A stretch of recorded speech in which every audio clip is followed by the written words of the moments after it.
The following episode is explicit and is intended for mature audiences. Listener and viewer discretion is advised. Hey everybody, it's Nathaniel Avila reporting from Dallas County, and that's ennui. No, we're not making that joke. This is Clara Avila, also reporting from Dallas County. Okay, is that what we call it boredom? Welcome to another episode of The Devil in the Detail, where we talk about all things Hazbin Hotel and Helluva. Yep. So let's before we get down to business. Yep. To defeat the Huns, we will talk about the latest episode of Helluva, yes, which is Mastermind. So let's talk about that really quickly. Mm-hmm. So what are your first thoughts about Mastermind? I think that it was great. Yeah? Yeah. Oh, goodness. Simon's throwing things off of things. Mm-hmm.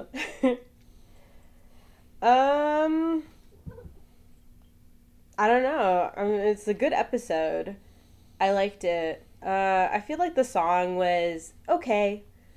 But I definitely liked the new characters that were shown. And I especially like where the story is going now with Stolas sort of, having his powers. Oh, spoiler, by the way, I guess, Bruce, just in case. All right. So, if you're listening, you haven't seen it yet. All right. So Mastermind is written and directed by Vivzi herself. That's right. So it opens up with Adrolphus, who is informed of Stolas and Blitz's prior deal by Stella. That's right. And he was like, "Why didn't you tell me before? You idiot." Also, people were kind of weirded out about how Adrolphus keeps on mentioning Stella's it's like, oh, my smoking hot sister. Yeah, well, they are in fact in hell, so. But people are trying to justify it by like, oh, he's just making fun of her. What do you think? He's just making fun of the fact that she's smoking hot? Yeah. That doesn't seem like a joke to me. Okay. It seems like he genuinely seems like she's smoking hot. Okay. So IMP is subsequently arrested and tried in the court, ruled over. Satan, who is the embodiment of wrath, and also Satan, as you know, is is like mostly known as as the devil in modern Christianity, right, Clara? Yes. That's correct. But in this one, he's just like a dragon cowboy guy. So what do you think about that interpretation of Satan?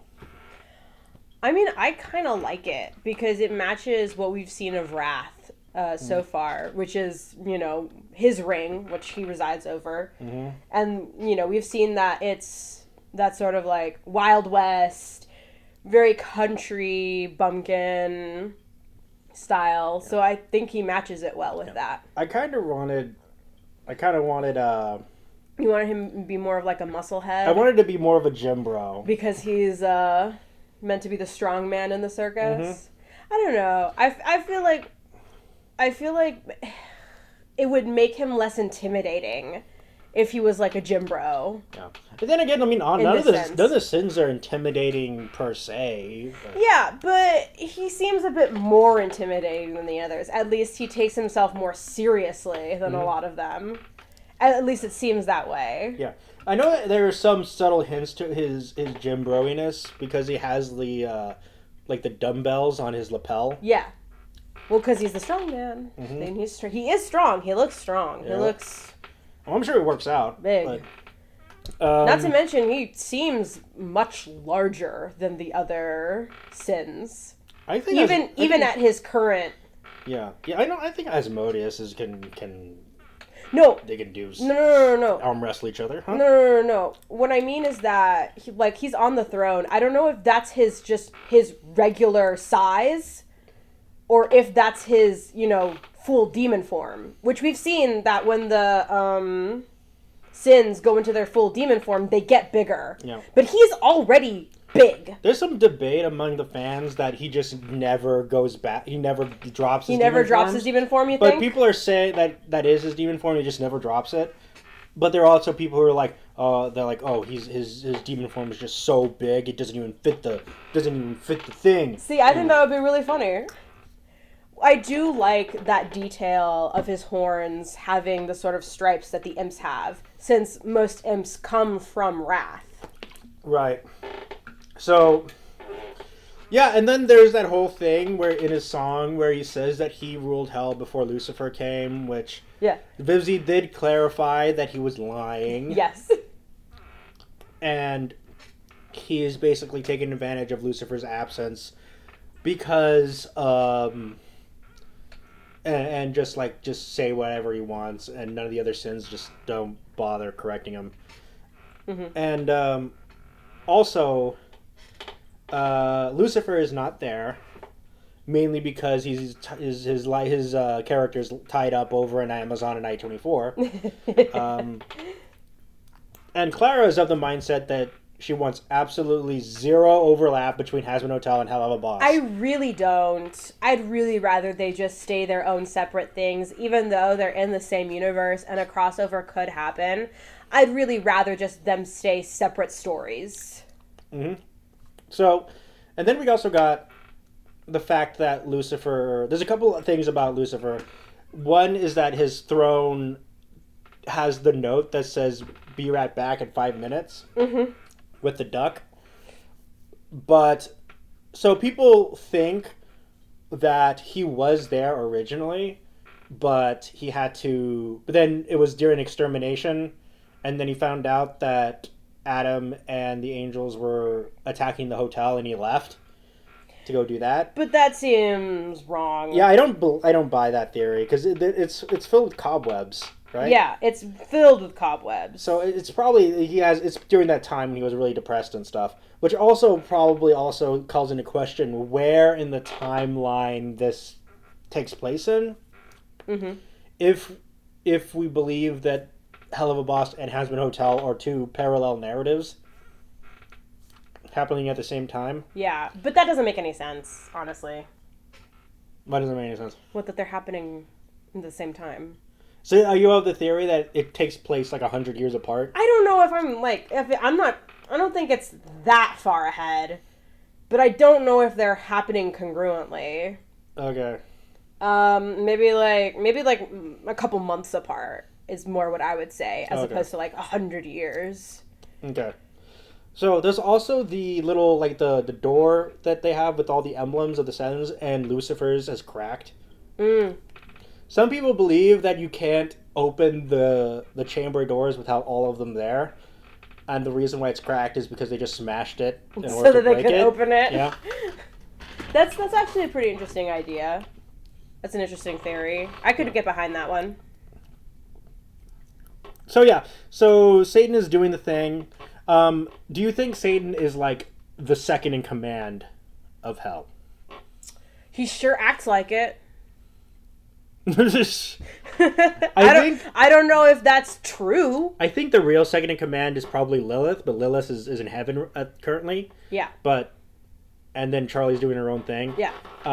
So I guess it falls on him, on Satan, but he sure seems to be enjoying it. Definitely. He's definitely taking advantage. So who plays... I know you like the guy who plays Satan. Talk to me about Satan. Okay, well, one second. I'm terrible with names. I know it's the guy who plays Hades in Hades Town. Yes. I noticed immediately. I was like, that is him. And he's like, I'm Hades from Hades Town. That is not... What's this episode called again? Mastermind. That is, first of all, not a song from Hades Town, the musical. Hold on. We have our cast. And So Patrick Page. Right. He plays Satan in this episode, but he also played Hades, as you mentioned, in the original off-Broadway cast of Hadestown, and then again he was able to reprise his role as Hades on Broadway for a couple shows. Right. I don't know how long the run was for. I don't know how Broadway runs work, but before it was given to, I don't remember who played Hades later, but he played, yeah. You're just looking at me.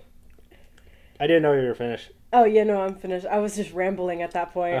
Sorry. So they're there. So basically all the sins are there. Oh, we also got the introduction of the other two sins. So we got finally an introduction to Leviathan. That's right. Belphegor. We got to see those designs. And now, Nathaniel, I know that you weren't particularly impressed with them.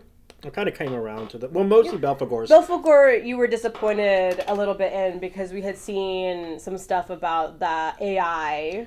I liked the idea that Belphegor was in the non-canon, that he was like a quantum AI. Mm-hmm. I think it made sense. I know you weren't particularly fond of that. The thing about the AI is that when you show me the picture, he was just like a HAL style. Like HAL 9000 like HAL from 9000. 2001. And I just think that that's kind of lame. I think like, it was really fun. If he had like a cool robot design, I'd be like, yes, I'm behind it.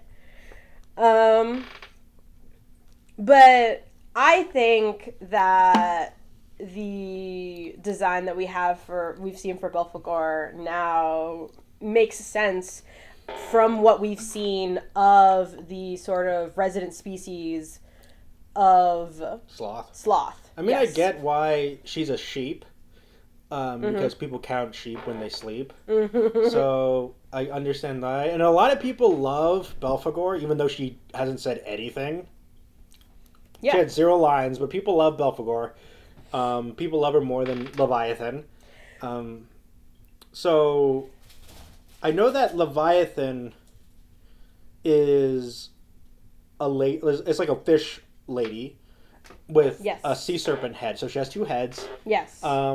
Which is kind of reminiscent to that of the Bible, which is kind of like what Leviathan's form is in the Bible, which they have 2 heads. Yes. But I know a lot of people say that the symbolism between the 2 heads is supposed to represent the 2 different forms of envy. Mm-hmm. What do you think? I mean, I think that makes sense. What are the 2 different forms of envy? I know. I just need to think of it really quick. Oh, sure. You guys, Nathaniel's thinking really hard and definitely not looking it up right now. No, I'm looking it up in my brain. Looking it up in his brain. That's what he's doing. So yeah, it's benign envy. Benign envy. Which I'm thinking is the more humanoid head. Yeah, sure. Which is considered positive or constructive. May inspire someone to work harder and achieve similar goals. Ah, I see. Focuses on desire, quality, achievement, not the person. Mm-hmm, mm-hmm. Then there's malicious envy, which I think is the more sea serpent. The sea serpent head with the seen hair. Yes. I mean, they both have seen hair. Okay. But that other one has but major that hair is like head. Seen. Yeah. I once knew, like, when I was in film school, there was I had a classmate that had that type of hair. Yeah. That had like the scene hair. Wow. Yeah. They've since transitioned. Rocking. Oh, I see. And they're not like a goth dude now. Oh, okay. Hey, transition gender, transition style. So yeah, malicious envy, considered negative or destructive, can lead to hostile behaviors toward the envied person, may involve wanting to see other person fail or experience misfortune. Yeah. So I guess it kind of goes into like the 2 different sides of things. So yeah, that's pretty much where it is. They haven't had they haven't solidified their voice actors yet. Although I am also kind of a bit weirded out about Leviathan. I was expecting to see the guy, like the guy that we've seen in the photos with Lucifer. Photos with Lucifer. Yep. who was supposed to be the head of the Van Eldrick family. Yes, Van Eldritch. Mm-hmm. Who, yeah, Leviathan Von Eldritch. But it looks like because of the new change, it looks like Vivzi is going a different direction with that character. That seems to be the case. So, people are saying that also that character's name is also like another guy named Frederick. Oh. So, the Von Eldrick family might just be kind of like just a high-ranking family within the Envy Ring. Could be possible. So that might be what they're going for. Maybe. It also kind of comes into question about the whole Seviathan thing. Mm-hmm. What are they going to do with Seviathan? If that's even going to be a thing anymore. It might not be. I think that would be really interesting to see. Yeah, but just because you think it's going to be interesting doesn't mean it's going to happen. Yeah, but that's why I need to get into that writer's room. You're not going to. Vivzi, get me. I'll do good in the writer's room. Petition for Nathaniel to become a writer on Hazbin Hotel. Yeah. I got references. I got Clara. Clara Yeah, can tell you how good I am. I can vouch, definitely. Okay, so, I'm definitely big in the business and have that kind of pull. Yeah. Okay. So you've seen my work. What do you think? Wow, truly masterful. Thank you. I think that could really benefit from having you in there. Thank you. Lots of good ideas. Thank you. Definitely don't. Yes.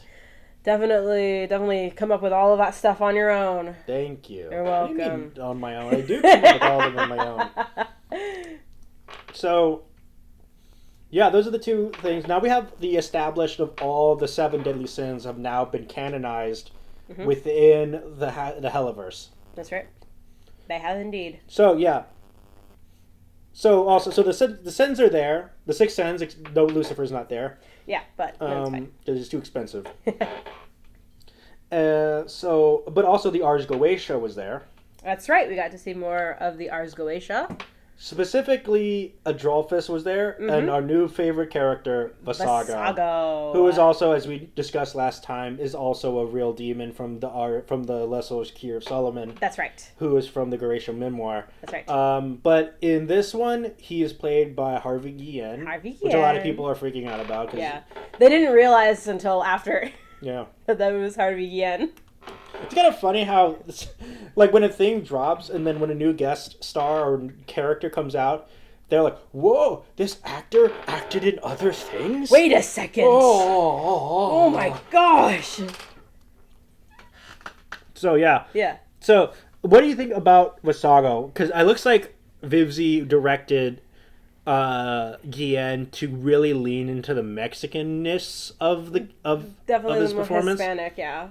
So what do you think? I loved it. Thought it was great. So it looks like, I know that Vasago is considered to be more of like a man of honor. Yes, in this. It definitely seems that way, as opposed to Adolphus. He's supposed to be the foil for Adolphus. Yes. And even though he still didn't do anything in the end. You're right, but so Vasago. Do we want to see more of Vasago? I would like to see more of Vasago. Also, there's no Paimon. Of course, right? No. What do you think about why is there no Paimon? Why is he not there? I don't know. He's probably got other stuff to do. I'm pretty sure. If the Ars Goetia is there, you think he would be there? Isn't he the head of the Ars Goetia? I think he is, but also he seems to be very much like distanced from all of it. Do you think he just retired or what? I don't know. Maybe he just doesn't care. Okay. All right. So let's. So they're there. Mm-hmm. Now, Asmodeus, Beelzebub, and Vasago both are on IMP's side. That's right. And also Stolas' side. Asmodeus, Beelzebub, Vasago, all three. Right. So Adolphus attempts to have Blitz executed by painting him as the aggressor in his deal with Stolas and accusing him of hiring Stryker to assassinate him. That's right. And honestly, Stryker... What a sellout, man. Like, I thought he was cool. Like, I thought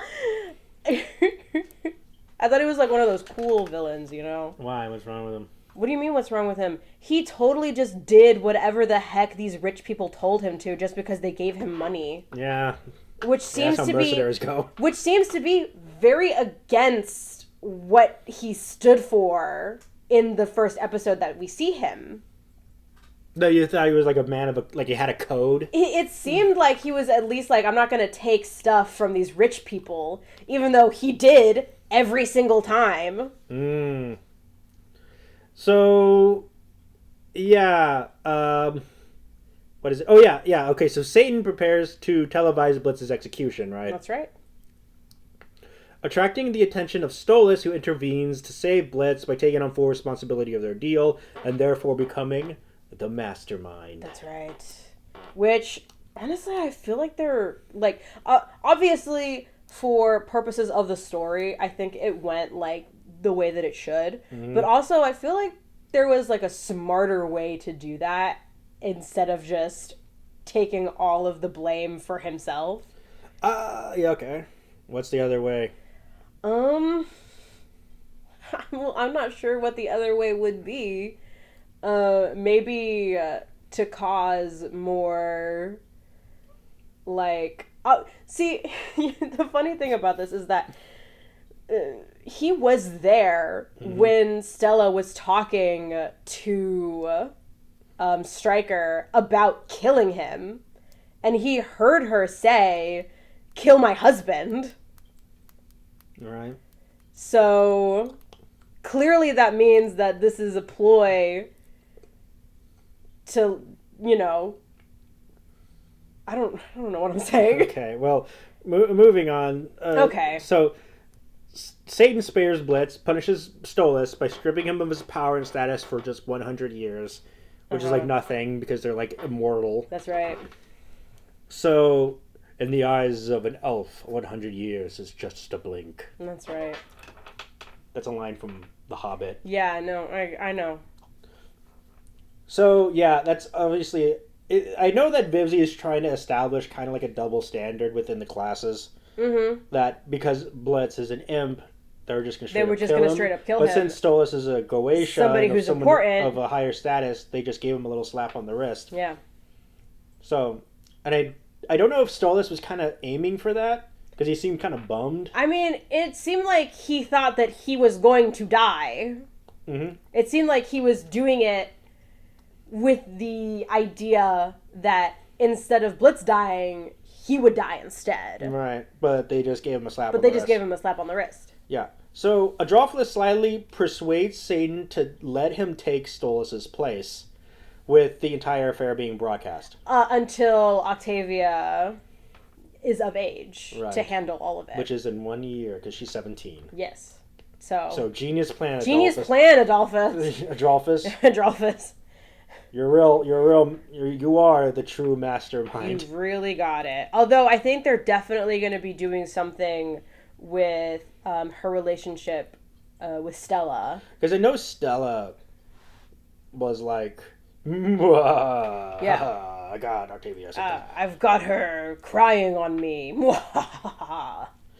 Yeah, and then so Blitz and IMP become celebrities among their fellow imps after surviving and standing up for all imps while Stolas is ostracized. Mm-hmm. Blitz and Luna take Stolas in for the time being. Mm-hmm. And so that's pretty much where the Mastermind thing concludes, which kind of makes sense because now Blitz is now starting to elevate himself among the imps. Yeah, but it's also a really big moment because in the song that happens, we see Blitz sort of realizing that he does love Stolas and that he can't live without Stolas. Mm-hmm. So, do you think season 3 is going to focus on some kind of imp revolution? It's very possible. I think that that's very possible that that's something that could happen. I don't know if it should, because we are still getting... Like, we still have, like, our certain comedic moments, but it is getting back to that more, like, serious sort of tone, which I'm not sure... I'm always iffy on, because as much as I like, you know, plot advancing and, like, certain things happening, I still want that more lighthearted, like, comedic feel to it. Yeah, I kind of like it when it was a comedy, but now it's More than that now. Now it's like, oh, this is such a funny comedy. He's about to die. He's about to die. I'm laughing so hard. So yeah, next is going to be Sinsmas, which will probably come out on Christmas. Because I know Vivzy loves to push it off to like the very end of the month. Yeah. Because she'll be like, oh, it's coming out in November, and it's like the last day of November. I think this day came out on Thanksgiving. I think it did indeed. Yeah. And the and Ghost Efforts came out on Halloween, which was also the last day of October. Last day of October. It's coming out in October. It's like last day of October. Yeah. So Sinsmas might come out on Christmas, most likely at the end of the month. Very possible. What do you think Sinsmas is going to be about? A lot of people think it's going to be focused on the 7 Deadly Sins because of the Sinsmas title. Maybe. I think it could also just be a Christmas episode. Here's a random break, and it's just a filler Christmas episode. Yeah. Where it's like, I'm Stolas. I know I was just stripped of my powers, but I'm actually... now I'm having a happy Christmas. I'm having a holly jolly Christmas. Here with my ex-boyfriend. And current boyfriend. Actually not ex-boyfriend, because they were never in a relationship like that. Mm-hmm. My ex-situationship. Right. So that's pretty much it for Mastermind. Yeah. So let's talk about what the topic of this thing is. That's right. And what is the topic of this episode, Nathaniel? So basically, we're going to be focusing on a storyline within the non-canon that takes place after the events of the Green Wedding, which we talked about in the Blitz episodes. As you named it, yes. Yeah. So... And during this bit, the main character of it is pretty much... Stolas is the main character of it. Mm-hmm. So, yeah. So basically, we're going to be talking about that. There's going to be a lot of crossover between Hazbin Hotel and Helluva Boss because IMP is currently working for the hotel at this point. That's right. Okay. Oh my goodness. So, we're going to talk about Stolas really quick. So, Stolas is dragged into Castle Morningstar. Okay. Right? Yes. Along with a gaggle of other noble demons after the whole thing with Leviathan, who trying to take over Hell. Yes. They're trying to usurp Hell, and then they killed him. And then Charlie and friends killed him. Yeah. So just as Stolas is trying to blend into the background and avoid drama, Stella comes storming in, like great. A banshee on steroids, and she wastes no time, launching into a screaming tirade about his infidelity. Oh, great. Making sure every demon in earshot is dialed into their marital soap opera. So Stolas decides to throw gasoline into that fire and casually drops the bomb that Blitz is far better in bed than Stella ever was. Cue gas from Peanut Gallery. Now, Stella, predictably, loses her poop, right? Yeah. Sure. And lunges as Stolas like she's auditioning for Hell's Deadliest Gladiators. That's so funny. Thank you. Did you write that all by yourself? I did. Wow. Pretty good, right? Keep going. Before she can land a hit, Bethesda swoops in like the hellish version of HR, dragging Oh, you like that one, huh? No, I'm sorry. I'm laughing at the Hell's version of Gladiator, and then Hell's version of HR. Hellish version of HR, different. Dragging Stella away while she silently scolding her for being such an embarrassment. Ooh, who's Bethesda? I want to see more of her. Yes, who is this? I guess we'll never know. Oh well. So it sounds like an actual person from demonology. I think so. That name does sound familiar. I got to check him out. Okay, here she is. Link. Oh, okay. She's part of the Von Eldrick family. Ah, I see. Okay, so she is actually, I think she is Leviathan's wife. Ah. So yeah. She is. Oh yeah, she's Leviathan's wife, and so Bethesda is like, Stella, and she gives him the old slap, slap, slap, slap, slap. As she should. Because Stella is like. Because Stella sucks. is like the Hell's version of Hell's Deadliest Gladiators. Hell's version of a banshee. I didn't say that. Oh gosh. Might as well have. What do you mean I might as well? Excuse you. Mm-hmm. Okay, I lost my spot because I was looking up what's her face. No. Okay, so Adrolphus is there also. She course. takes the opportunity to stroll over and add his 2 cents, mocking Stolas with the finesse of a high school mean girl. And so yeah, and then everything continues. As it does. Yeah, and then later on, Stolas bumps into Seviathan. And for once, it's not a complete mess, right? So the two exchange pleasantries, and Stolas takes a rare moment to drop his usual theatrics, expressing genuine pride in the demon Seviathan has grown into. Isn't that nice? That is very nice. In a rare, wholesome moment, oh well, as wholesome as things can get in hell. Can you just tell the joke and not do that? Do what? That. It's a good laugh. Keep going. So, of course, any semblance of peace is short-lived, and then Lucifer comes in, Great. grandstanding the meeting, where he essentially bullies Hell's nobility into towing the line. Stolas tries to approach the King of Hell for a private word, but Lucifer, in full I'm too important for your poop mode, greets him with a passive-aggressive sarcasm and a dismissive attitude. Because remember, the non-canon Lucifer He's very mean. is insanely mean. Extremely mean. He's like, playing with my ducks? Nah. Kill all my daughter's friends? Yeah. Yes. Threaten to set to... Yeah. Threaten to have this man's daughter sexually assaulted so you can... Force you to kill my daughter's friends. Yeah. Being more than anything? Nah. Nah.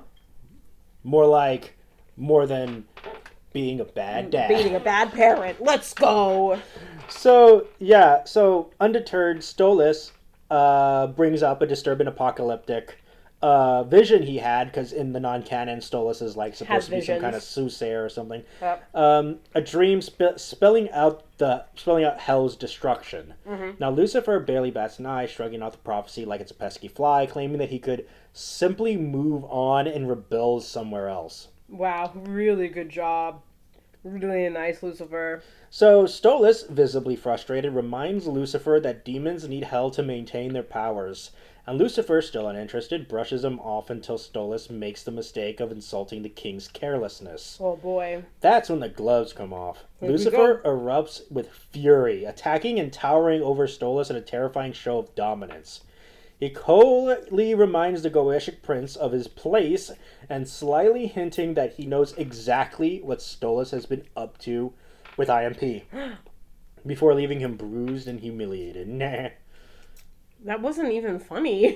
Why are you funny. laughing at that part? So, Stolas, even in his weakened state, isn't about to roll over, right? Just as not. Lucifer turns to leave, the prince vows to uncover the truth about his apocalyptic vision and stop it.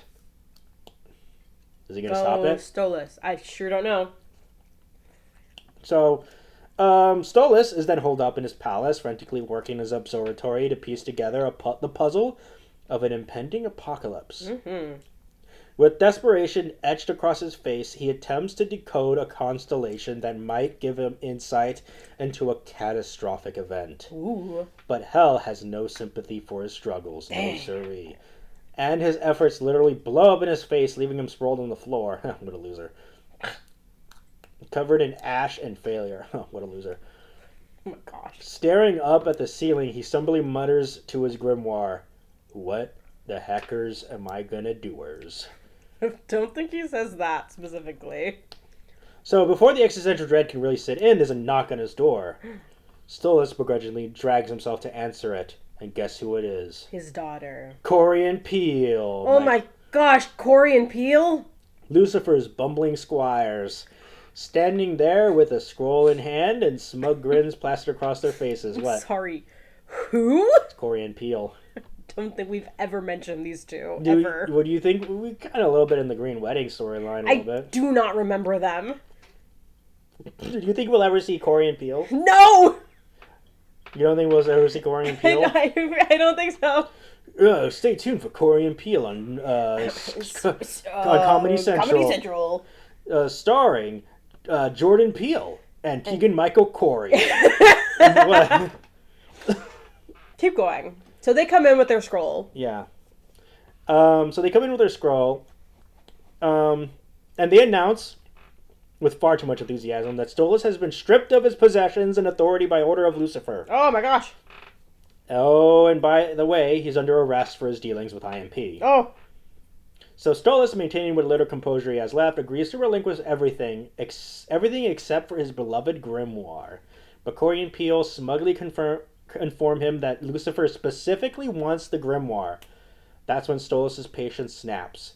His once defeated expression hardens into a glare, and he declares that under no circumstances will they get their hands on this book. Stand up for yourself, Stolas. Yeah, give him the old slap, slap, slap, Give him slap. the old 1-2. Now the squires, clearly not taking the hint, decide to try their luck by force. Big mistake. That's right. What follows is a full-on magical beatdown as Stolas unleashes his fury. Corey and Peel, surprisingly, are terrible at teamwork, which Stolas exploits with ease. With a flick of her wrist, he turns off the gravity, sending the squires flailing helplessly into the air while they are too busy bickering and floating. Stolas seizes his grimoire using telekinesis, gives him one last withering look, and teleports into parts unknown, leaving the squires to sort out their own mess. Meanwhile, all of hell is thrown into a frenzy, as Stolas is officially labeled a fugitive, with a staggering... Bounty? Yeah, a staggering soul bounty of $500 billion. Oh my god. So, yeah, which is on his head.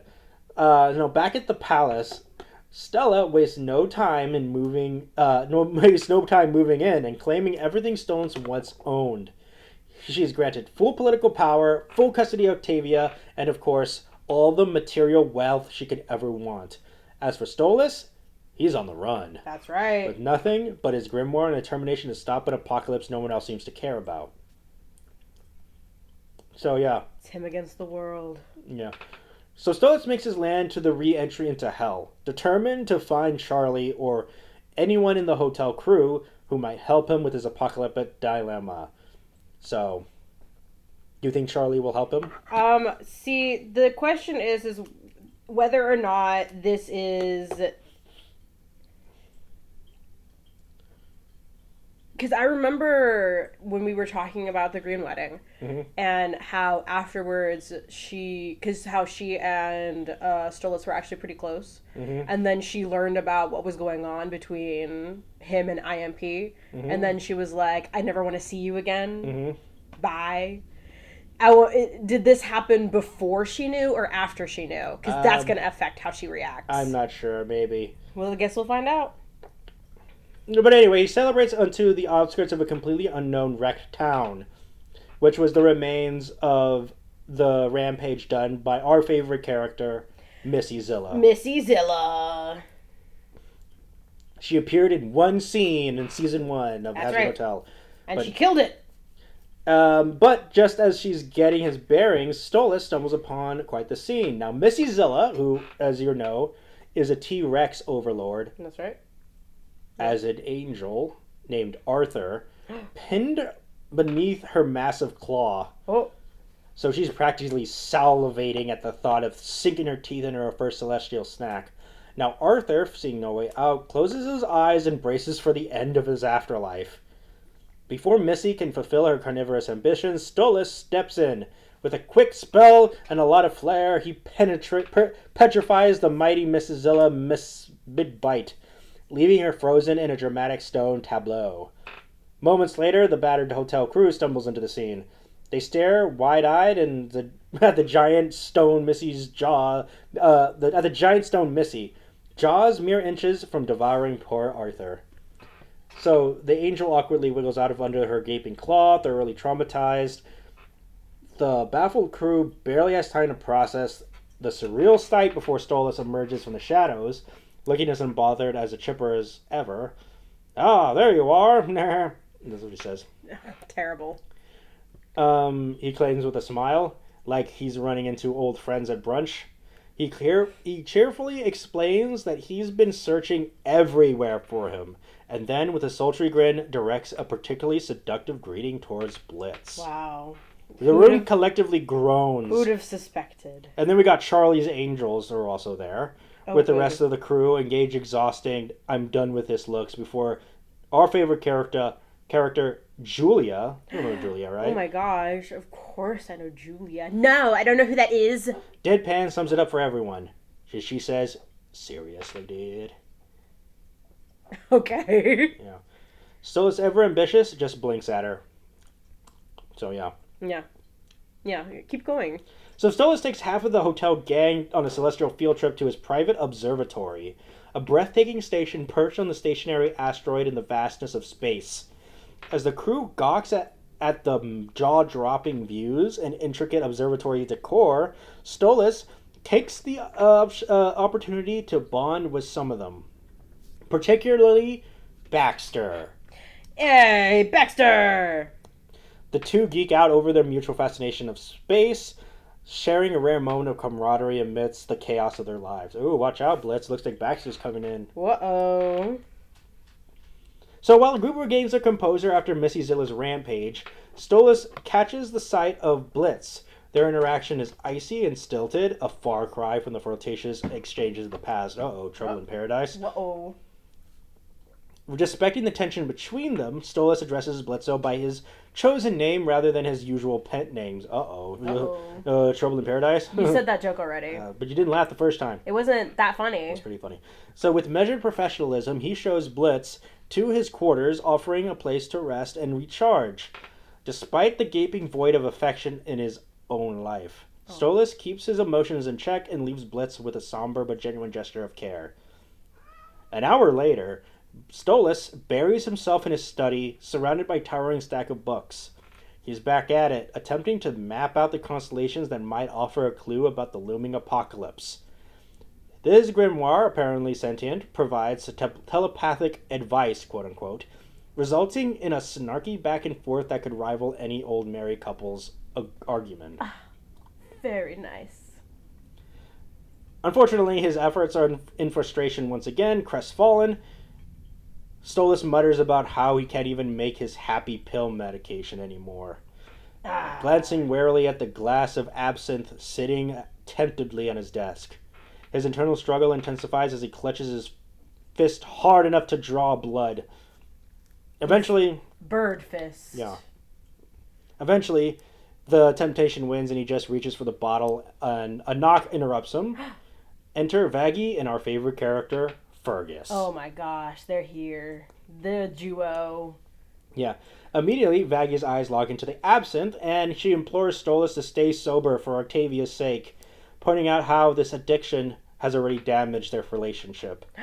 Fergus, ever the empath, tries a different approach. He confides in Stolas about his own struggles and drowning his sorrows, empathizing with the prince's reliance on alcohol as a coping mechanism for the wounds left by Paimon and Stella. Mm-hmm. Fergus attempts to lighten the mood with a cheeky tale about Paimon's reputation in heaven. Apparently, nobody could stand his pompousness, and the angels threw a celestial rager when he was cast out. Wait, was Paimon an angel? I guess. That's something. I don't think that's true, though. Don't think so. Even in demonology. Well, I don't know. Rather than laughing it off, Stolas stiffens, offended. He admonishes Fergus for speaking ill of his father. Yikes. Why? Even though he's done all those mean things to him. Like he made him hang out with Blitz that one time. What? Isn't that what he did? In the show, yeah. I guess. He also made him marry Stella. Oh, yeah. Because they thought he was going to die. In the non-canon. Yeah.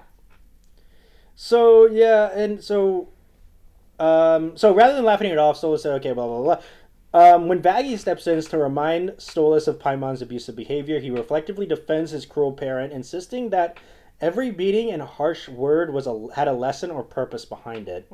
Sure. His tone sharpens as he warns both Fergus and Vaggie to avoid criticizing his father again. Okay, sure thing. Shaking off the tension, Stolas uses his demonic magic to summon a vision of Charlie through the glowing mirror. Wasting no time, he decides to call her directly to his observatory, setting stage for their next move. Oh boy.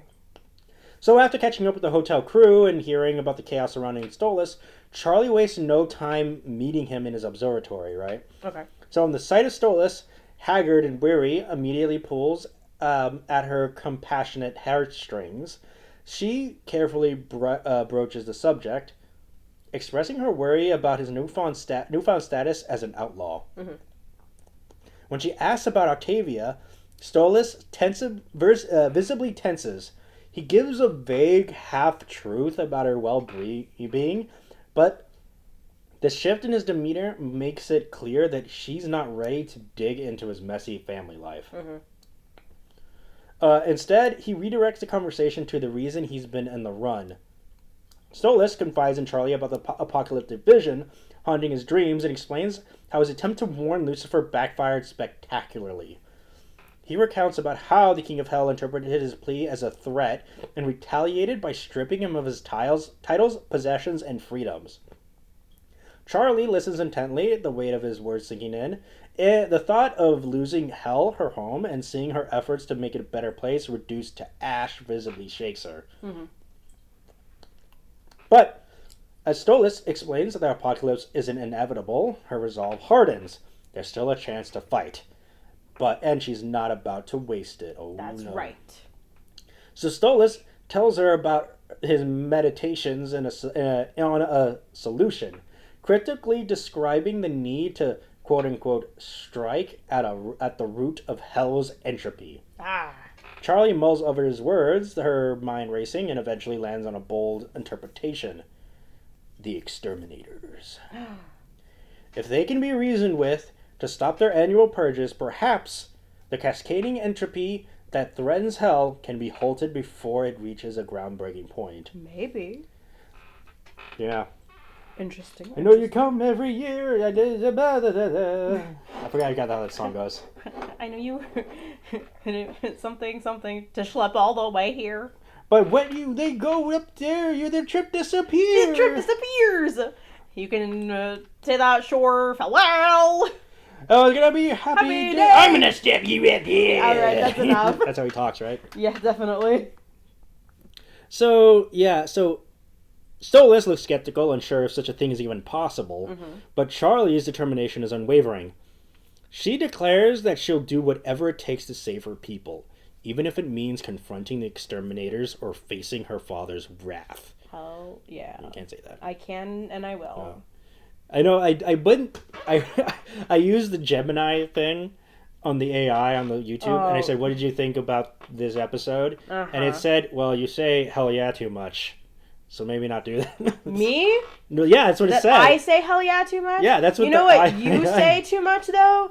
You can't say that in response to it every single time. That's what the AI says. I'm just the messenger. So anyway.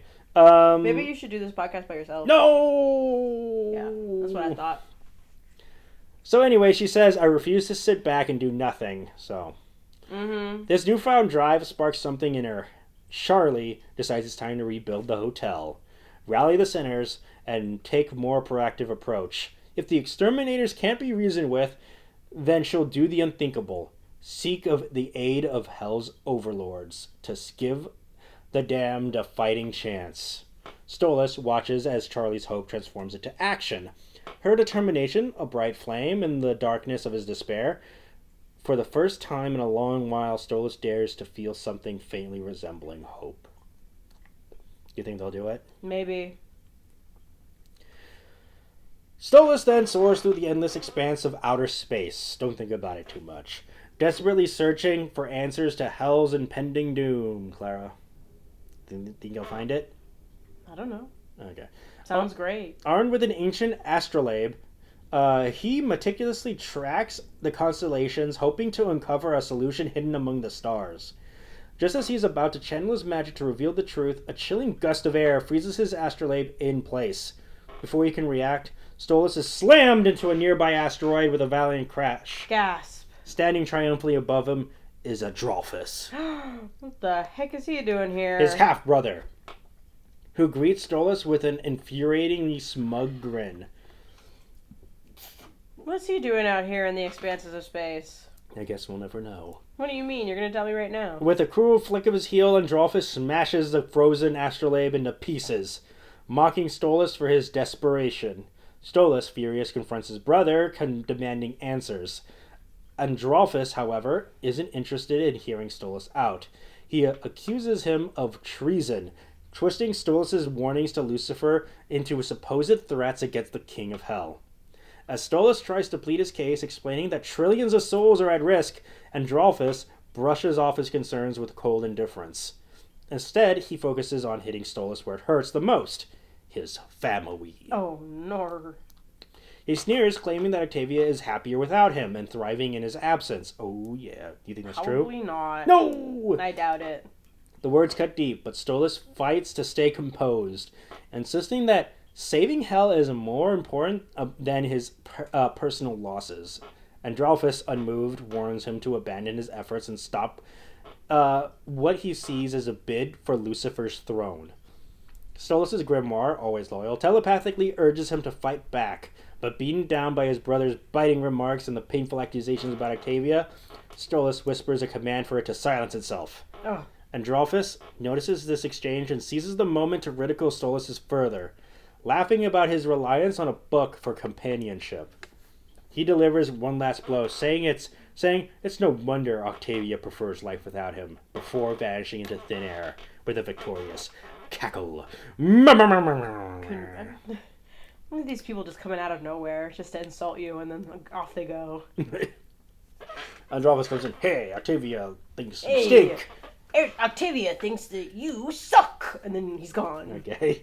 Left alone amidst the debris of shattered astrolabe and dignity, Stolas returns to his observatory, broken and demoralized. Without a word, he tosses his grimoire into a windowsill near the entrance, the act carrying more weight than any words could. He retreats to his bedroom, where the impressive silence reminds him of how isolated he's become. Oh. As he surveys his surroundings, the weight of his ruined reputation and fractured family bears down on him. Against better judgment, he retrieves a framed photo of himself and young Octavia. The image stirs memories of happier days and a deep well of regret. Stolas blames himself for failing to shield Octavia from Stella's influence, feeling he's lost one thing that gave his life meaning. Setting the photo down, Stolas climbs into his bed, his mind heavy with sorrow.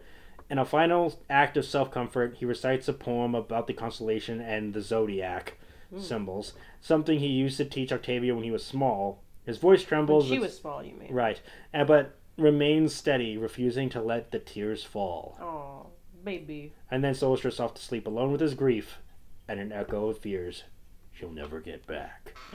What a loser. No, stop it. So Charlie decides it's time to get the truth about Stolas. Yeah. Spurred on by allegations of his recklessness, after grilling Blitz, who spills the details of their deals, including how Stolas traded access to his grimoire for hookups, Charlie is livid. Not only does this endanger Hell's secrecy, I'm pretty sure we already know about it, Yep. and worsen its overpopulation problem through IMP's human assassinations, but it also makes Stolas look wildly irresponsible. Furious, she and Vaggie storm off to confront the Owl Prince at his observatory. However, when they arrive, they're greeted by an unexpected sight. Stolas' observatory has turned into a jungle. His demonic plants, untamed without their master's guidance, have completely taken over. Vines coil around every structure, roots burst through the floors, and leaves obscure the once pristine observatory. As if things couldn't get weirder, the plants have developed a mind of their own, even talking to Charlie and Vaggie. Oh, wow. The flora bluntly tell the two to leave, warning that Stolas is in no state to deal with visitors. Naturally, Charlie isn't about to let some sassy shrubbery stop her. Ignoring their protest, she and Vaggie push their way inside, navigating through overgrown chaos until they find Stolas in his study. The sight isn't pretty. He's slumped over his desk, surrounded by scattered scrolls, drunkenly mumbling to himself. Books float haphazardly around the room as if they've lost their sense of purpose. Charlie shakes Stolas awake. He snaps at her immediately, his words slurred and sharp. He angrily mutters about dreaming of his life before Stella, between swigs of absinthe. Charlie is momentarily stunned by his bitterness of an unkempt state. Though still upset about his reckless actions, she softens when she sees how broken he truly is. He gently reminds him of that Octavia wouldn't want him to spiral like this, but her words only hit a wall. Stolas, eyes glassy and voice heavy with despair, claims that Octavia's love for him is gone, and that nothing he does matters anymore. And now it's time for Vaggie to do her thing. Alright, let's go, girl. So Vaggie tries to take his absinthe bottle away. The plants intervene. The roots snap forward, shoving her away from the prince with surprising force.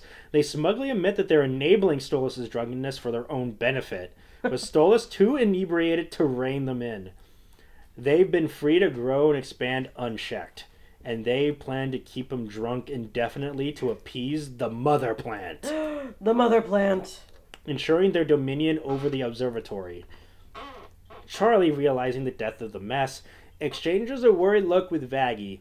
The plants might be taking advantage of Stolas' weakness, but it's clear that his real enemy is himself. That's very profound. They now face the monumental task of saving both Stolas and his out-of-control domain before things get worse. For everyone. Oh, right, boy. Clara? Yeah, no, that sounds bad. So, Charlie and Vaggie quickly realize that Stolas' plants are more than just overgrown nuisance. They're a multi-dimensional threat. The plants begin rippling holes in reality itself, allowing them to spread across dimensions unchecked. The once contained chaos of the observatory now threatens to blanket all of existence in endless vines and roots. As Charlie and Vaggie fight their way through the unruly flora, Stolas remains utterly useless. He's tinkering with his books, flipping through old photos of Octavia, and drunkenly sharing them with the two women whenever they pass by, slurring nostalgic commentary that they have no time to process. Meanwhile, he chugs absinthe and sleepy pills cocktails, completely ignoring the apocalyptic chaos his plants are causing. So what do you think, Clara? I think that they gotta get these plants back in control. What do you think about Stolas being all... What do you think about Stolas being drunk? Yeah. I mean, he's like so broken. And sad. And sad. Do you think we'll see that in the series? I think we've already started to see it. Where the plants take over? No, we're not gonna see that. But I think we're gonna see him being less... We're definitely gonna see more of... like that pain, I think. Now that his like powers are gone and he's got nothing. And then and Sinsmus, he was like, Stolas, it's Christmas. But it's Christmas, Stolas. We celebrate the birth of Jesus Christ here in hell. Here in hell. I bet it's just gonna be some sort of like demon holiday that's similar to Christmas. That's supposed to be like a Christmas adjacent thing. Yeah. A Christmas coded holiday. I think that could be it. Like in Star Wars, they have like Life Day, which is clearly supposed to be like a Christmas coded holiday. Christmas coded holiday, yeah. I think so. Continue. So, after a grueling battle, Charlie and Vaggie finally locate the mother plant. Yay! And destroy it. So that was easy. Oh, easy! Causing all of Stolas' plants to wither and die instantly. The observatory is finally free! Hooray! Yay! But Stolas is still drunk. Yeah. But Stolas barely reacts. Instead, he grabs another bottle, mixes it with more pills, drinks until he passes out. Slumped on the floor, he mutters incoherent spells, some of which accidentally half work, leaving random magical effects in his wake. Vaggie shakes Stolas awake, her patience worn paper thin. Vaggie looms over him, flames flickering in her eyes, barely holding back her fury. So she confronts Stolas about his reckless dealings with IMP, her voice shaking with anger. Stolas, his face gaunt and hollow, admits that it was a selfish act born from his desperate need to feel happy. But this only enrages Charlie further. Yeah, I'm sure that'll help. Yeah. Her composure snaps as she screams at him, her voice echoing across the fiery intensity. And then she says, "Octavia is what you needed to be happy." Her rage boiling over to the point where Vaggie has to physically calm her down. I don't know. We have never seen Charlie that angry No. before. Like, there was this one comic that was supposed to be like a reinterpretation Oh my gosh. of Charlie's reaction to Vaggie being revealed to be a fallen angel, and Charlie being like, "I hate you, Vaggie. I wish I never got together with you. We're done." Oh my gosh, that's dramatic. And so a lot of people are like, "I don't think she'll do that. I think that's so against her character." It really is. She seems so forgiving and understanding that I feel like, I mean, if she were to think about a life in which she didn't get to be with Vaggie, and a life in which she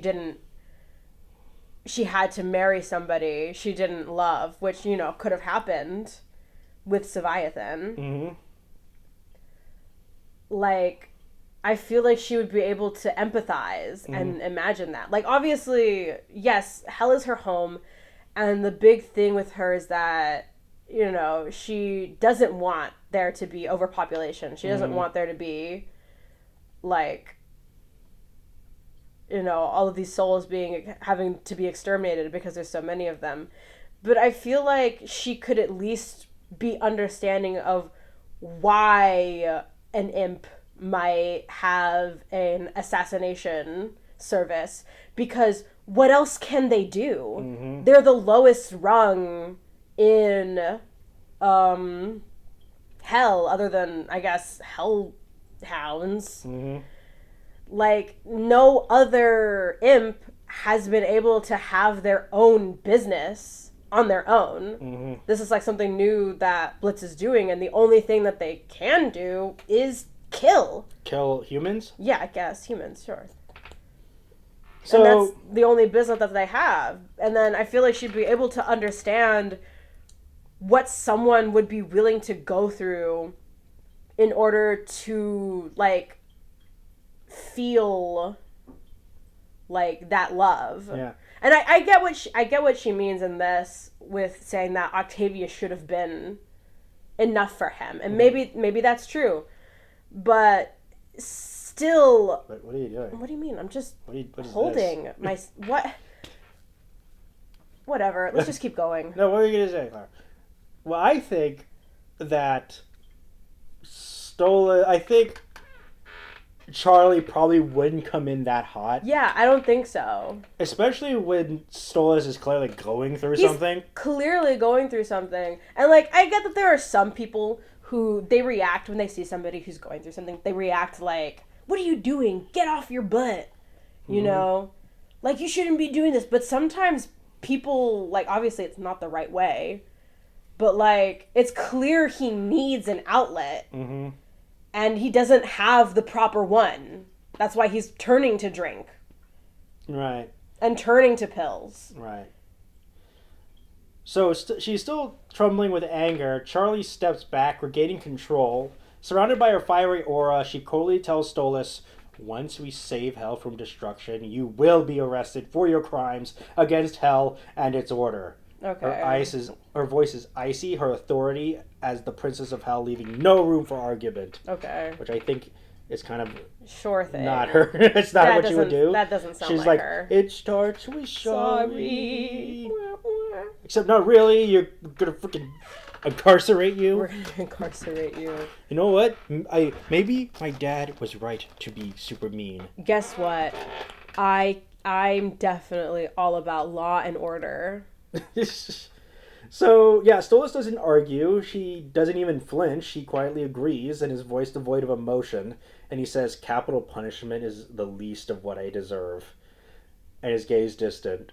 And he admits to countless terrible acts, some forced upon him by Lucifer and Paimon, others born of his own selfish desires. He doesn't bother defending himself. Instead, he looks past Charlie, his eyes fixed on the stars above, and his expression hollow and broken. And Charlie's stern exterior begins to crack, finally. And she fights back tears as she tells him in a softer but firm tone that his recklessness led to the repeal of his royal status. And her voice wavers as she adds, "But Octavia still loves and misses you, Stolas." and I still love and misses you, and they make out. No, they don't do that. No. So Stolas doesn't respond. He doesn't look at her. Her gaze remains locked in a single star, the one he and Octavia created together when she was a child. For a moment, there's a flicker of something in his expression, but fades just as quickly. Charlie and Vaggie leaves the observatory, the tension thick as the air as they return to the Hazbin Hotel, and Stolas remains slumped on his floor, his body still and lifeless. His gaze never leaves the star, a silent reminder that the one piece of his life he truly cherished, and the one he may never regain. So I think that was a good move, Charlie and Vaggie. I think he was in a good state to be left alone. I definitely think that was the right decision to make for somebody that you considered a really good friend. I think it's great. You just leave him alone Just while he's leave him. clearly going through something. He's going through something. And after you said, like, we're going to send you to jail. We're going to throw you in the slammer. So here comes my favorite part of the storyline. Okay. The section called Let Blind Idiot Gods Lay. All right. Yeah. Now, Stolas is haunted by a vivid dream recalling his last encounter with Leviathan. The memory is unsettling. Just a day before the King of Envy unleashed his wrath on Hell, Leviathan offered Stolas an opportunity to join him in conquering Hell, Heaven, and eventually all creation. As a reward for his servitude, Leviathan promised the Ars Goretia protection from his fury. But Stolas, loyal to Paimon and Lucifer, refused, standing firm on principle. The dream lingers as a chilling reminder of what could have been. Now, Stolas jolts awake, his mind racing. For the first time in weeks, he feels a sense of purpose. Determined to stop wallowing in despair, he declares to his grimoire that he has a plan. Ooh. A dangerous, treacherous plan, but one that can hold the key to saving Hell. As he begins preparing for his journey, he receives an unexpected summoning call from Blitz. Oh. Flustered but intrigued, Stolas summons the imp to his palace. The reunion is awkward at first, with both dancing around the tension still lingering from their last encounter. Blitz cuts to the chase, reminding Stolas that they're both in deep water with Charlie. Stolas dismisses the concern, brushing it off as a problem for quote-unquote future us. So it looks like Charlie's still upset. Definitely seems so. So Blitz then presses Stolas about his apocalyptic proclamations, curious but skeptical. Stolas explains his visions only for Blitz to react with a mild annoyance, as he says, okay, but who's causing it? Stolas admits that he doesn't know for sure. His only lead is a cryptic answer he received during meditation, and they must, and I quote, strike at the root of Hell's entropy. Mm-hmm. Unsurprisingly, this completely flies over Blitz's head. Stolas elaborates, mentioning that Charlie believes Heaven will be responsible for Hell's downfall, but he himself isn't convinced. He speculates it could be something far worse. And then comes the bombshell. Stolas reveals that he decided to travel to the Dark Tapestry to consult with Azathoth. Oh my gosh. Now, if you are familiar with the Cthulhu mythos and the works of Lovecraft, not really. You know who Azathoth is. I am familiar with the name. Yes. Azathoth, although also known as the Blind Idiot God, is, I believe, supposed to be like a cosmic horror, eldritch horror. As usual. Type dealy. Yeah, he's mostly known from the Cthulhu mythos, the dream cycle stories of Lovecraft and some other people also. He's supposed to he's the ruler of what is known as the Outer Gods, which is a number of fictional deities throughout the course of Lovecraft's literary career. Yep. And they're usually depicted as immensely powerful and utterly indifferent to humans. That's right. So, and it could also be seen as a symbol of primordial chaos, and therefore them being the most powerful deity in the entirety of the Cthulhu mythos. Yeah, so he's also known as the Diamond Sultan and the Lord of all things, and whose throne is the center of, quote, ultimate chaos. So in this, we see Vivzi taking inspiration from what Lovecraftian Lore, yeah. lore. So what do you think about that particularly? I mean, we can see that in the non-canon at least that there has been influence of more like Lovecraftian horror being in there, especially with like Von Eldritch. You know, this is the Eldritch entity. That's what they're usually called. It matches. Do you think Vivzy is going to include Lovecraftian figures? I don't know. I don't think she should. Yeah. Just because, like, it seems kind of random Why? to me. I mean, like, I guess because it's like, oh, you know, we've got this story, like, hell exists, heaven exists, the outer gods exist? Mm-hmm. Right. I don't know. Seems kind of odd. Right. To me. So, I don't think it matches. Let me show you a picture of how Azathoth looks like. Yes, let me see. This is how Azathoth looks like. Mm-hmm. What do you think? Can you describe it for our viewers? Well, what I'm looking at seems to be a massive black hole with a mouth surrounding it. And many eyes, and there's more mouths as well. It's a typical Lovecraft creature, just in the expanse of space, and its body is covered in tentacles, and the center is just a giant mouth. Right. So let's see how Azathoth plays into this story. Into this particular plot. So Stolas wants to consult Azathoth. That's right. Pretty much. Let me see. And he's lost his place. Okay, there we go. So he wants to talk about him about the apocalypse. That's right. So Blitz is taken aback, sarcastically quips about Stolas' apparent desire to, and I quote, chat up cosmic nightmares, but the gravity of the situation sinks in. To Stolas' surprise, Blitz offers to join him on the dangerous mission. Ooh. Stolas, genuinely curious, asks why Blitz would want to risk his life on such treacherous journey. Blitz initially deflects, putting on his usual bravado, saying, I just want to see if your hocus pocus crud about the dark tapestry is legit. That's what he says. Of course. But after a moment, he drops the act and gives a little more heartfelt reason. Stolas tends to know what he's talking about, and if the apocalypse really is coming, he wants to make sure his friends and family have a fighting chance. Stolas, moved by Blitz's honesty, agrees, and the two shake hands, a tentative partnership forged out of necessity because they hate each other. Of course, they hate each other so much. For now, they set aside their awkwardness of their past, putting the history on pause to focus on the monumental task ahead, braving the horrors of the dark tapestry and uncovering the truth that could save or doom hell. Oh my gosh. How much more is left? This is definitely going to be a part 2. Okay. So, the journey begins with Stolas ordering Blitz to hop on his back. All right. Blitz, clearly uncomfortable, reluctantly complies, gripping Stolas awkwardly. And the Goetia shifts into his imposing full demon form, his regal feathers and glowing eyes giving way to an immense otherworldly figure.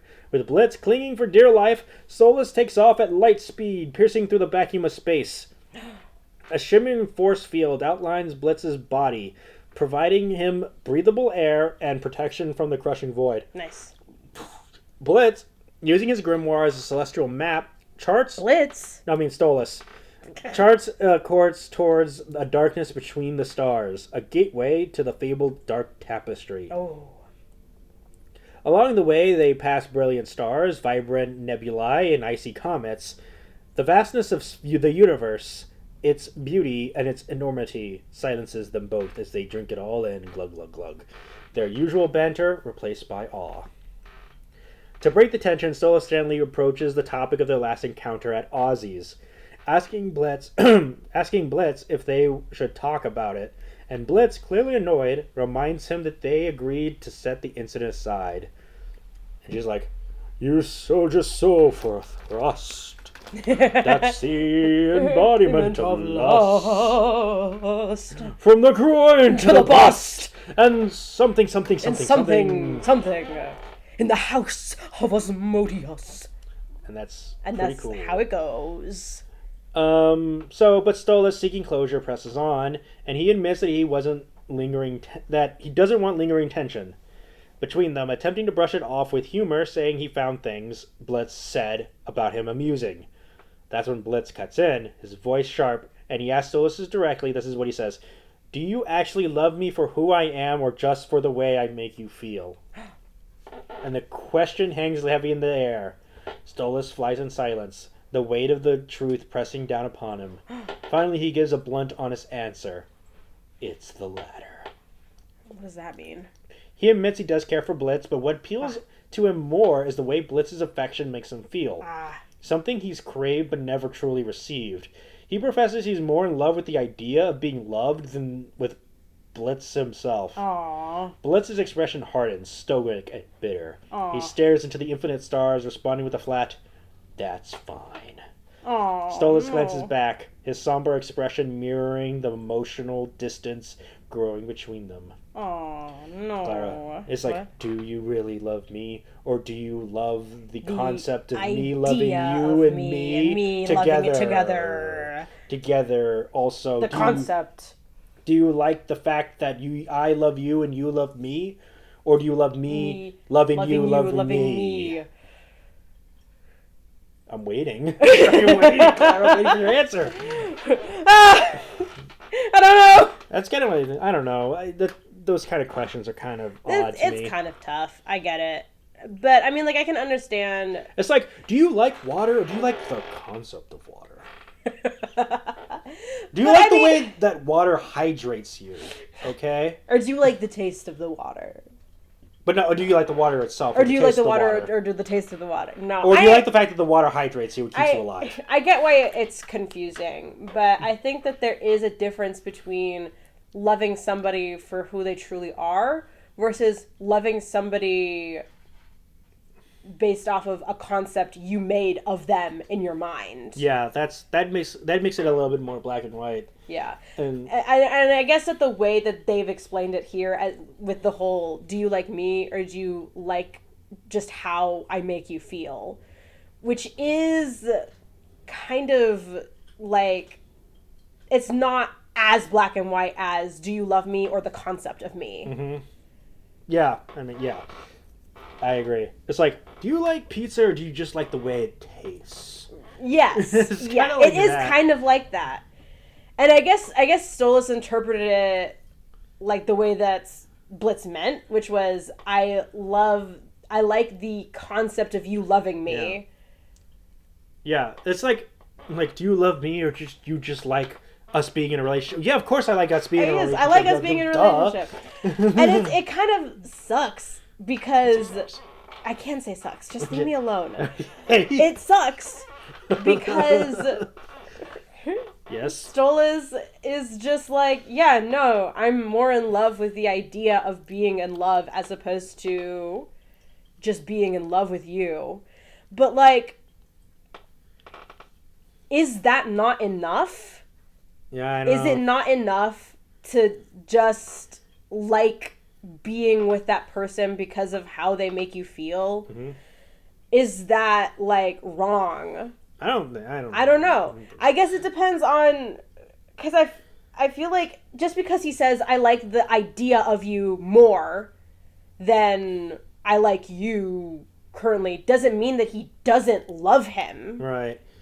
I agree. But I guess that might not be enough. Yeah. I can understand the idea of like you liking the idea of somebody more can be bad. It can be. Yeah. I definitely see that because like, oh, I want him to be this type of person, exactly. But he's not that person. He's somebody else. Now that's where it can be a problem. That's where it can be a problem. But then like, do you like how you feel with me more than you like me? Like, what does that mean? Yeah, what does that mean? Do you like the rain, or do you like just how it feels on your skin, or like how do you just like the aesthetic? do you actually like the rain, or do you just like how it like keeps the earth alive? Yeah, I got you. Do you really like keep the going, sun, or do you just like how it keeps it alive? Just keep going. Just keep going. So yeah, eventually they reach the darkness between the stars and the desolate void, so profound it seems to devour the light around it. Stolas stops mid-flight, performing his ritual from his grimoire to open the path to the dark tapestry. A swirling portal of otherworldly light bursts open, and Stolas places a protection charm on Blitz, ensuring he's shielded from the groundbreaking horrors and freezing cold of the tapestry. The two enter the portal, and reality shifts around them. They find themselves in a bizarre abstract dimension. Space bends and distorts, filled with incomprehensible shapes and colors that shouldn't exist. It's like the color that doesn't... Was it the Space of Colors or something? Space of Colors. There was another Lovecraftian novel, which was about, like, what if? There are colors that we don't understand? I'm going to write a novel about it. Inspiration can come from anything. Color from Outer Space, that's what it's called. So... The color blurple. Okay. So Stolas navigates through the madness, his focus unwavering as Blitz clings thoroughly through the unnerved by the alien surroundings. And then they arrive at the center of the dark tapestry, landing on a stationary asteroid floating above a lake of blackness.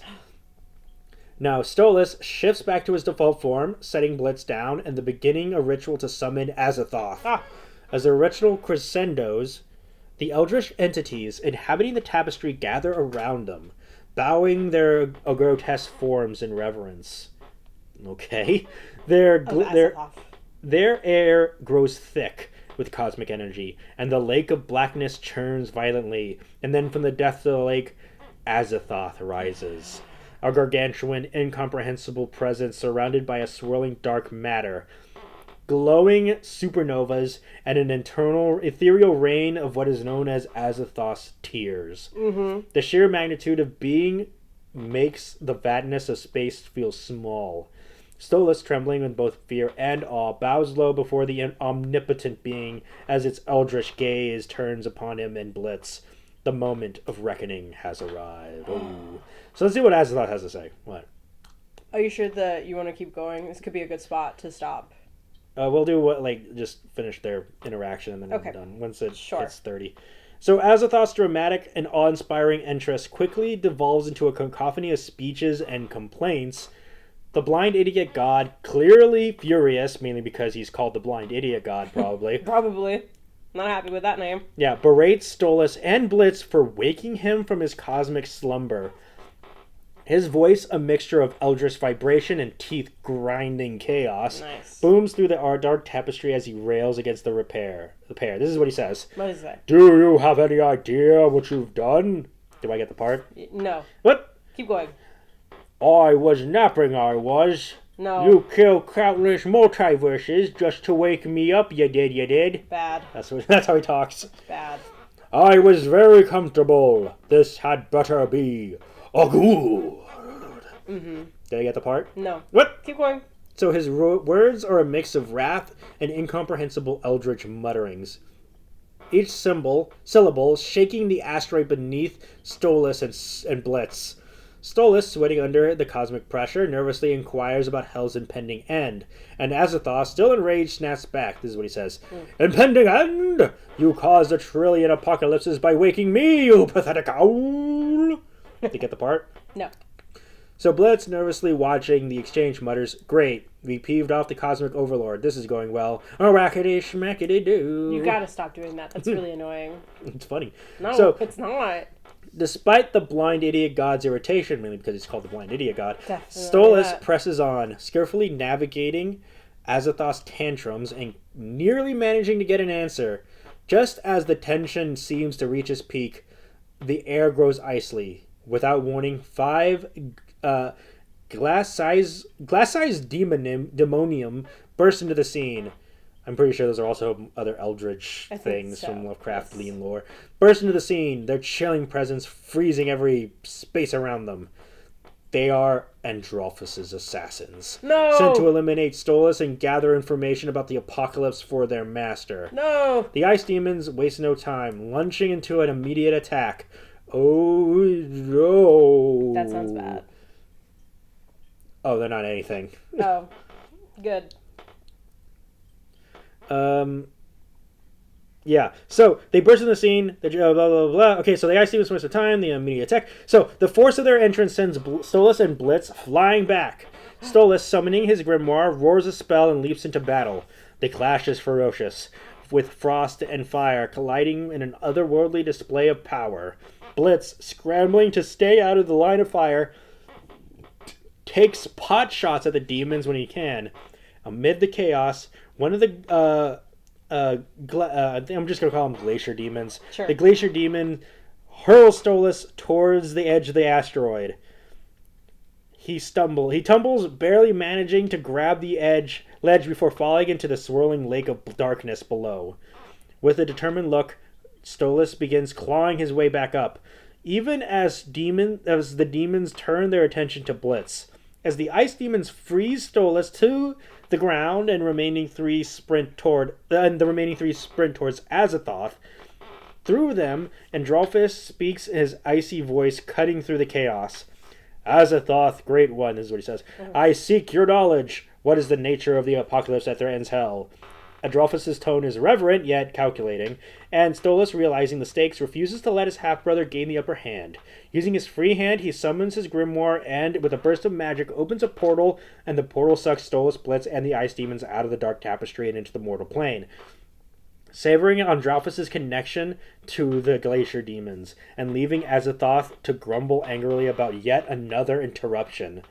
They land in the fiery asteroid suspended near a massive star, and the sudden heat and light blind the ice demons momentarily, but they recover quickly, advancing on Stolas with a vicious attack. One demon impales Stolas through the abdomen with its icicle-like arm. Oh no. Stolas gasps, blood spilling into the asteroid's molten surface as he collapses. Oh no. Blitz, desperate, retrieves Blitz's grimoire, summoning all his courage. Stolas' grimoire.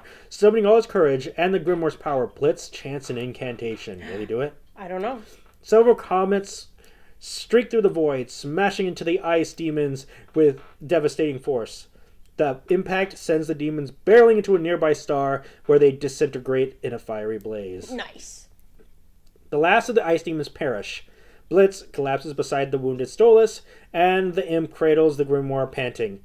Next time, Blitz mutters, remind me to leave the eldritch horror and ice demon babysitting to someone else. Okay. So Stolas, clutching his bleeding wound, manages a faint smile despite his pain, and he says, "Oh, keep that in mind." Do I get the part? No.